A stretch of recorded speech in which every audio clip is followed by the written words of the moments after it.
What's up? All right, Group Coach Nation. I got Kyle and Eli here today.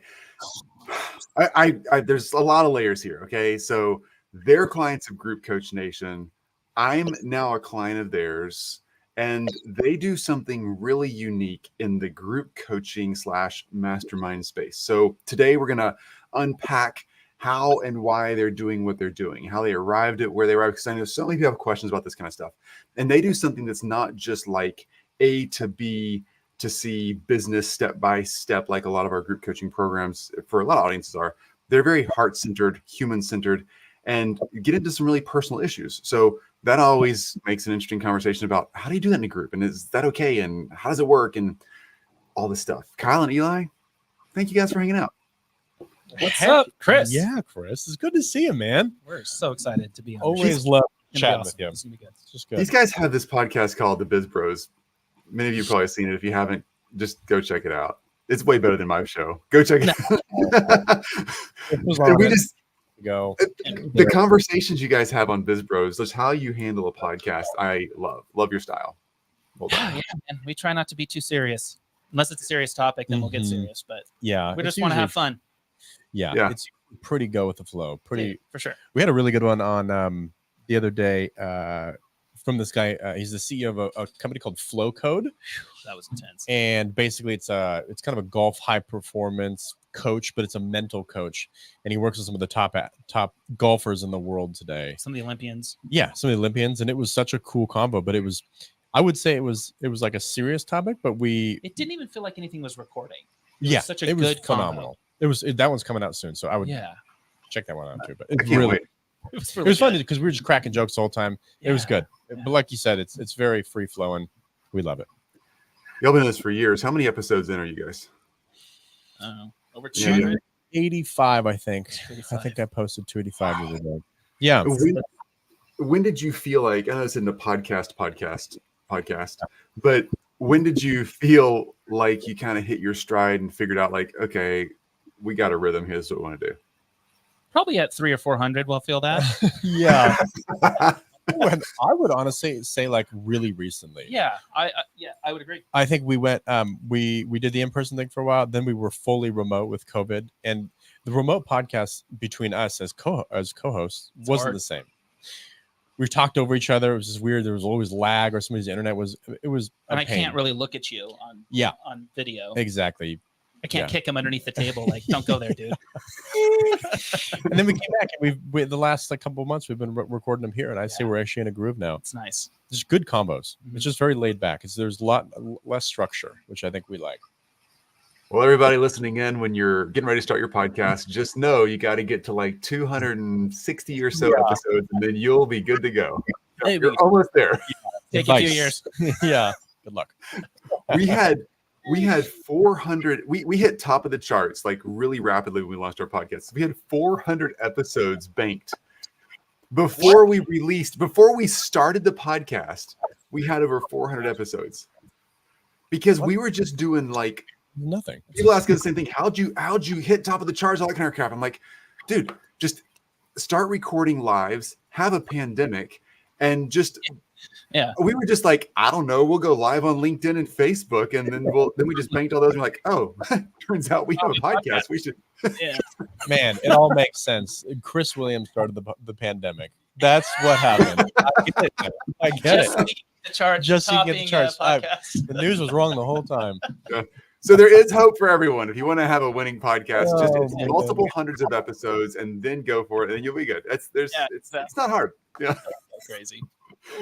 All right, let's talk coaching. So y'all have done a lot of information-based transformation over the years. You've done one-on-one coaching, some group stuff. You've kind of played in all the games. You've acted as fractional, like executive level officers for different companies. You've done a lot of stuff. Mm-hmm. The thing that we talk about a lot in our program at Group Coach Nation, when you're there and when I'm now joining your program, is this thing that's like helping guys, men in particular, figure out what's actually going on in life. Where am I? If that's you're in your 30s, you got a young family, you got a young career, you're like sorting out and trying to get to the roots of it. Like, Why is it working or not working? Or if it's somebody like me, I'm 47 and I have 5 kids. You guys know this Group Coach Nation, 5 kids. Don't have 5 kids. We're almost empty nesters, and I'm kind of struggling a little bit, not with like a midlife crisis, but more. I think my whole life has been a midlife crisis, but more like what's this next phase look like? Jill's to grad school, kids are all in universities, and like me and Goose, our dog, we have a lot of time on our hands. How did you? I guess a couple of things. Let's get into what does that look like soon in a few minutes. But how did you arrive at like that's what I want to do? That's the niche, and here's how I'm going to help people. Like there's a lot there. How'd you get there? You want to jump in there? Yeah. Or you got a couple I'll things jump in and then I'll let you kind of put some sugar on top. So we gone through a lot of like hard stuff in the past like 5 years, I would say. Just ups and downs, the roller coaster of life. And going through all that, there was a lot of reflection in it and understanding the emotions, understanding resilience, and understanding what solitude is and that inner work that we all need to do by ourselves. And we know that men struggle with that, and mental health is a very serious topic when it comes to men. And it's just starting to get unveiled. People are just starting to make it so it's more mainstream conversations. Like it's okay to like feel your emotions and talk about them rather than putting a mask on and, you know, being the big leader that's fearful and doesn't show any emotions. And so, you know, fast forward a little bit, we started getting burnt out with some of these companies that we had. Like you said, fractional, you know, operators for other companies. And we're like, dude, like, how do we wrap up what we're doing and really start helping other men? Because we see people struggling, especially through the pandemic. Obviously, there were so many people that just, they were having a hard time. And we're like, we have something here. We have something that we can help. Just share the tools that we've used and the practices that we've gone through. And it could really make a big difference in men's lives. Absolutely. Want to put some sugar on that? Yeah, I think a couple points on that is I think really working on men's mindsets. I think ego and lack of vulnerability get in our way, and if we can help create a safe environment where we can break down that wall, it creates this incredible group in this community, in this group coaching aspect of accountability, camaraderie, and ultimately that self-discipline that we all need, and that we go through these kind of hard times in life. And that's kind of where we started to work on the group coaching side of things. But it was not without failure. I think, fortunate enough, we went through your program, Chris, and it was a lot of trials and tribulations to get to where the offer and the program that we've come up with today. I think about it like we were failing forward every time. And if you look at like Thomas Edison, it was 1,000. Nobody talks about the 1,000 tries that he had to figure out the light bulb. Everybody talks about the 1,001st time, which was the light bulb.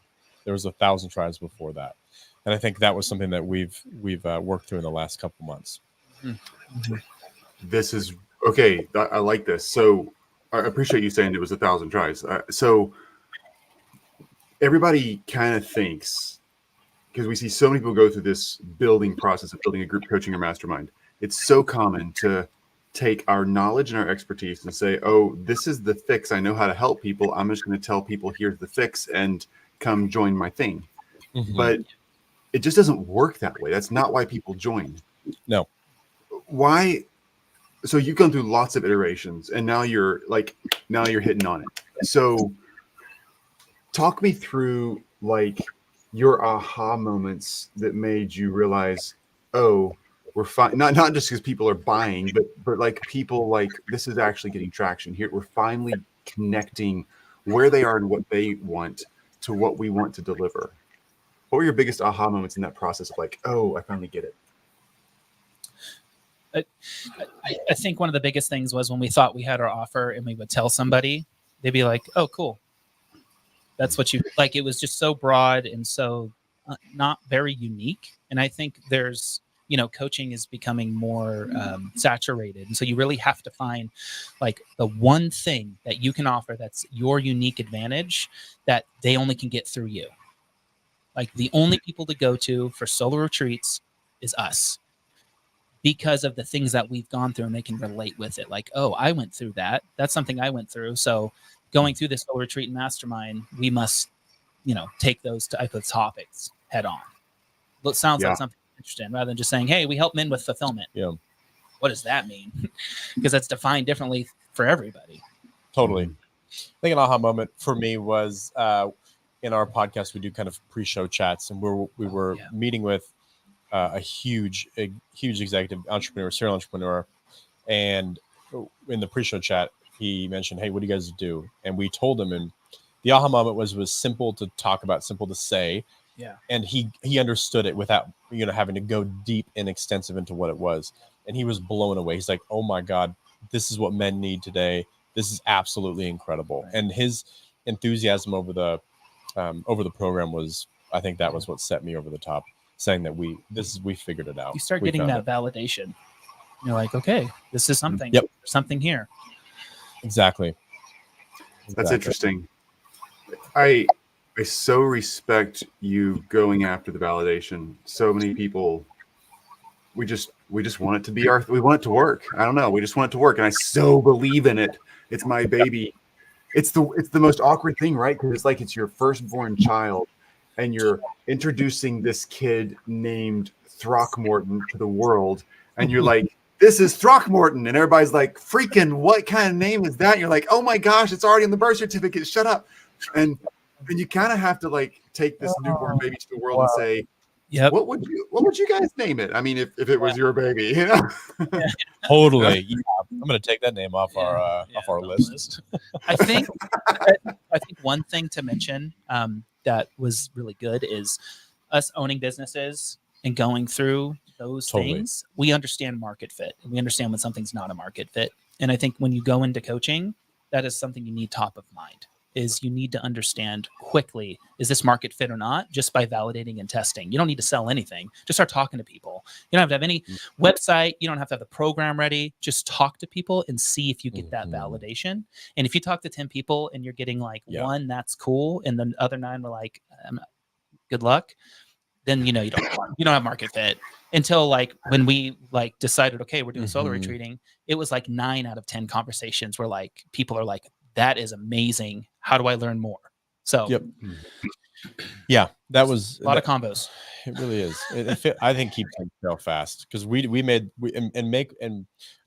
a lot of mistakes. Yes. We recorded an entire course before we even had any market validation on one of our first offers, and it was looking back at it, it was one of the big learning moments.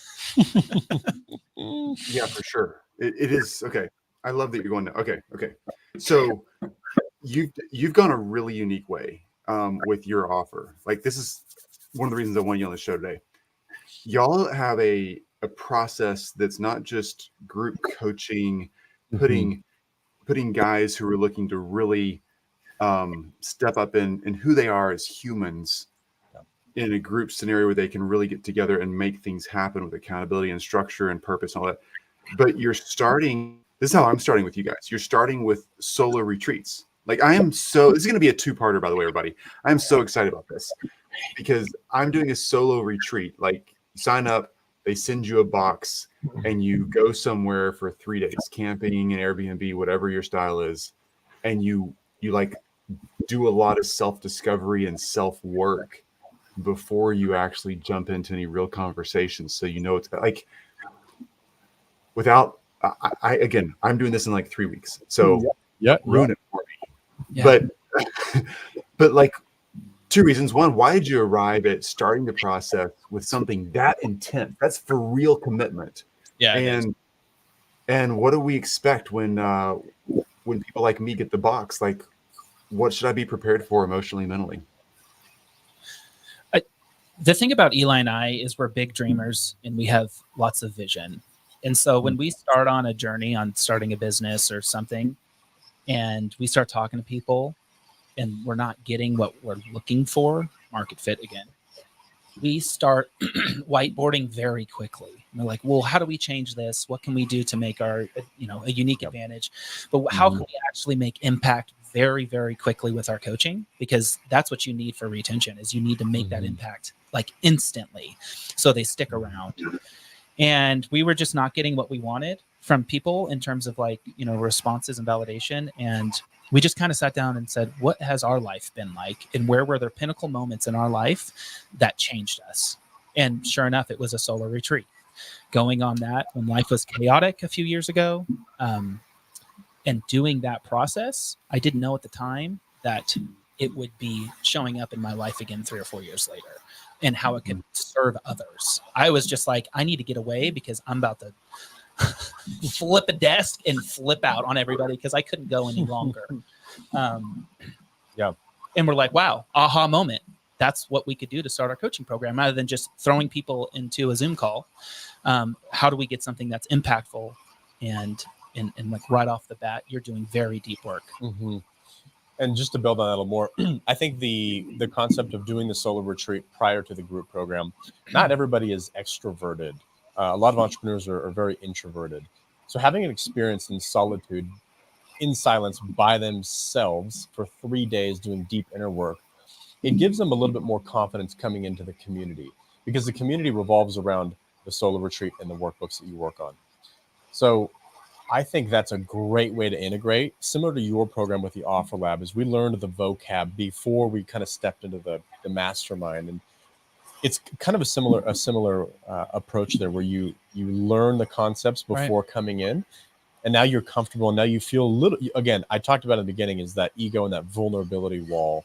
We kind of break it down in the solo retreat, and then it just assimilates them into this community of accountability a little bit easier. That makes a lot of sense. So I had no idea that you'd gone through the solo retreat process. Did you just create that on your own like 3 or 4 years ago? Were you like, I got to get away?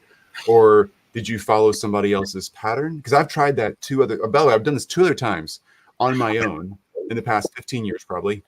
One time I just slept most of the weekend because I was so exhausted. And the other time I was just lonely. I think I was dealing with depression, and it was just lonely. I didn't have a structure. I was like, okay, I'm going to go for a hike. I'm going to journal. But it's huge. I had no track, I didn't follow anybody. My wife actually really helped me create like a handwritten workbook to go through some questions that I needed to answer on my own. I think one thing that's really important is the structure with what we're offering. We hear so many times people say, oh, I want to go on a solo retreat, and they don't know what to do. Do I go out there and just journal? And like, what questions am I asking? What is it that I'm trying to conquer and overcome? What are the limited beliefs, and how do I attack those and understand them, and how they're connected to my past, and how they can affect my future, and how do I get over that limited belief moving forward? And so, I just knew I needed to get away, and my wife did. And I was sitting next to him every day at the office, and I was like, I got to leave, man. Like, this is getting way too much for me. And I came back a changed man. And I did a lot of documentation on that trip, more for my own work. And you talk about loneliness and, feeling depressed and all that. One thing that we teach is the difference between loneliness and solitude. And people don't understand that being alone can be extremely healthy. And it's really hard because you start hamster wheeling thoughts in your mind, and you start to like go into different places that you don't need to be. When you're just trying to work on yourself and move forward, there are questions that need to be answered, but they're not like things to dwell on. Like, how do you keep it a positive experience, knowing that I got to go through all this crap, but it's for my future and good.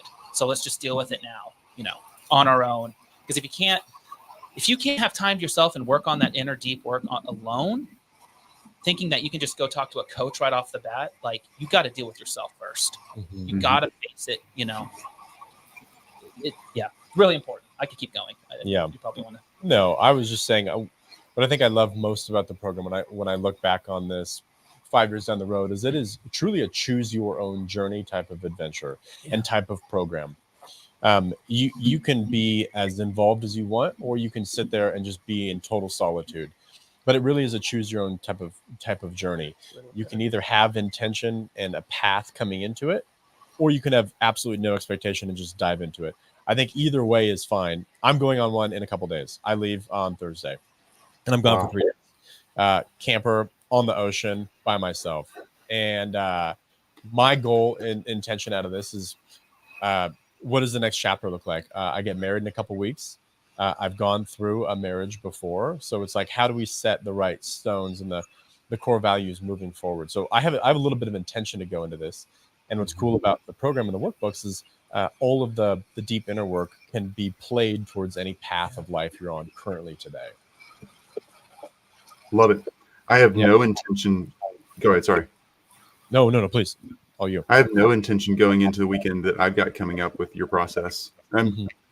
I just know there's lots of free space in front of me for the next several years. And Jill and I have a million questions like, do we want to live where we live now? What does the next 4 years of life look like? What does the next 5 years, then 10 years? Like, there's so many things out there, right? And I'm really glad I don't have a lot of intention. We'll probably do part 2 of this show. Like in a month and a half, I'll be like, well, Group Coach Nation's over. I'm joining the Peace Corps. I'm moving to Bend, Oregon. Yeah. Last episode. It's been a great run, guys. So I'm no. I know that I love what I do vocationally, and I have so many big goals. We all do as entrepreneurs, flying around my head. And I just want to know, how do I stay balanced and stay healthy and stay structured? And I've built a lot of that around a school schedule with kids and summer breaks and all that. And now all my structure is about to go out the door. So I have to kind of reinvent maybe some fences. I picture myself being out where I love out west, like y'all do. Maybe being out west in the big open spaces somewhere, like in Wyoming, and all of a sudden the fences around my house just fell down, and I have too much space. And I need some fences, but I'm the one who gets to choose where they are now, and that's interesting, right? A little bit. To me, it sounds like you have lots of intention walking into the solar treatment. Oh, okay, cool. That sounds like you're going after something here. And I think the questions in the first part of the workbooks will you'll start aligning. You'll start being like, okay, this theme is starting to happen in my head as I'm thinking through things. There's this theme going on, and it'll naturally just take its way. I agree. Yeah, I think it's spot. That makes me feel good because I'm a little bit nervous about the whole process. So yay. Okay, sure, cool. Yeah. Peakfulfillment.com. I got more questions, but no, sorry. Peakfulfillmentcoaching.com. Yep. Peakfulfillmentcoaching.com. Nothing fancy. It is what it is. Google it, type it in, whatever, and you can find out all that we're talking about. You can see their process. If you're like, okay, I have an offer that's not this, but sort of in this space, and you want to see how they're presenting it, great example of this. If you also just want, like, oh my gosh, I'm a guy, I need that structure, I need that direction, I'm not sure what I'm after right now, please just take my advice, not theirs. Just hit people, just go find out about this thing. Go check it out. Okay, can I ask you more questions about structure? Okay. So somebody goes through, let's just talk about the structure of the process you've built. Somebody goes through, they get the weekend done, check, came back Monday morning, I have all these things, I've got all these things journaled. Then what happens? Do they get on a call with you? Do they just jump straight into a group? What happens next? Yes, we do a one-on-one debrief call instantly once they get back from the retreat. And that is extremely important because they've got so much stuff going on. We've got to let them get it out and let them hear feedback. It's also a great opportunity for us to hear feedback on what they felt about our program, because we are always evolving and changing and tweaking at the program as it goes. So that's a great opportunity for them to kind of lay stuff out there. Do you want to jump into the next part? Yeah, then you get thrown into the mastermind. Yeah. So we have biweekly calls twice a month. One is kind of a man in the middle. Let's talk about what your issues are and how we all can help and support each other. And then the other one is a guest speaker. So people that really deep dive on topics that we talk about in the solar retreat, but we're not the thought leader in that space. So we want to bring people that are. So if you need more information, such as on meditation or breathing exercises, talk to this person. They're going to be the one that you want to talk to. We're just kind of guiding you at a high level to really conquer all the things that we were talking about. Yeah. And that first call, what I love about it too, is our first call of the month when Kyle and I facilitate. A lot of it is based on the workbook, and most of it's based on the workbook so that they can understand, like they can dive a little bit deeper into, say, okay, day 2, Chris, what did you think about, like, how did this question move you, or what did it feel inside? What are the aha moments that came from this question, or the notes? And then you're going to find other people in the community saying, oh man, I had that same experience, or that same aha moment on that day. And then it just, again, kind of like Kyle said, man in the middle, we can help and create accountability. I think that's the most important thing about any community, is accountability, especially in the type of work we're doing.